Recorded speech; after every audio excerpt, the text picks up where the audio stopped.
Învârcheia contact, pistoanele încep să cânte. Nu-s doar fiare și șuruburi, sunt trăiri ce vor să cuvinte. Simt vibrația în scaun, turometru urcă lent. În lumea asta de plastic doar aici mă simt prezent. 4 roți pe asfalt, singura mea stabilitate. Când totul se clatină în jur și nu mai am dreptate, apas pedala la fund, las problemele în spate. În retrovizoare văd cum stresul se zbate, dar nu poate să mă prindă din urmă. Am prea mulți cai sub capotă, fiecare kilometru parcurs e o nouă notă. O simfonie mecanică, miros de benzină și praf. Sunt pictor pe șosele, iar mașina mi-e telegraf. Transmit un mesaj clar, libertatea nu se cumpără, se câștigă la volan când noaptea te scutură. De griji, de rate, de oameni falși și minciune. Aici sunt eu, volanul și 1000 de rugăciuni. Nu contează destinația, important e traseu. Când turbina intră în ture, dispare tot greu. Sunt regele șoselei, chiar dacă n-am coroană. Doar un schimbător în mână și o dorință profană. Să nu mă opresc niciodată, să curgă linia albă. Sistemul audio urlă, basul intră în barbă. Farurile taie ceața, ca brișul prin spumă. Viața pe 4 roți nu e joc, nu e glumă.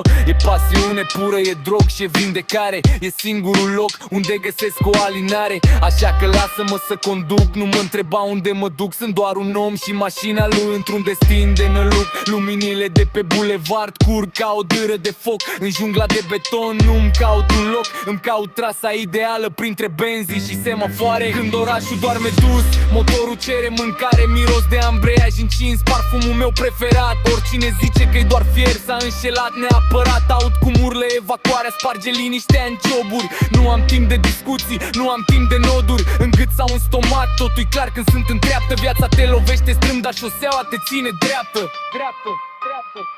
Simt fiecare groapă, fiecare rost de dilatare. Sunt una cu mașina, o extensie în mișcare. Nu-i vorba de fițe de bani sparți în spoilere. E vorba de nopți albe și mâini murdare. Boilere de presiune ce stau să explodeze scapotă. Fiecare plecare de pe loc e o altă anecdotă. Nu conduc să mă dau mare, conduc să mă simt viu. Să transform un drum banal într-un peisaj auriu. Roata se învârte, timpul stă, eu sunt stăpân pe ceas. Doar eu, asfaltul rece și pedala ce-a rămas la blană. Zic unii că sunt nebuni, că spar banii pe fiare, dar ei nu știu ce înseamnă o pasiune așa mare. Nu-i vorba de fițe, e vorba de build, not bot. De nopți pierdute în garaj când nu mai pot, dar tot mă bag sub ea plin de ulei și vaselină pe mâini. Că fericirea nu se măsoară în ziua de mâine, ci în secunda aia când motorul toarce rotund. Și știi că tu l-ai făcut din nimic de la fund. Ne strângem în parcare, brigada e completă. Nu ne pasă de politică, ne pasă de o manetă. De cuplu de cai, de cum stă pe viraj.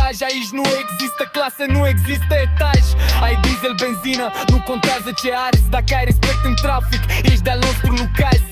Dau flash-uri scurte, salut un coleg pe sens. E un cod nescris între noi, un limbaj imens. Și când trag pe dreapta și-au metalul cum țăcăne, știu că inima mea bate în același ritm.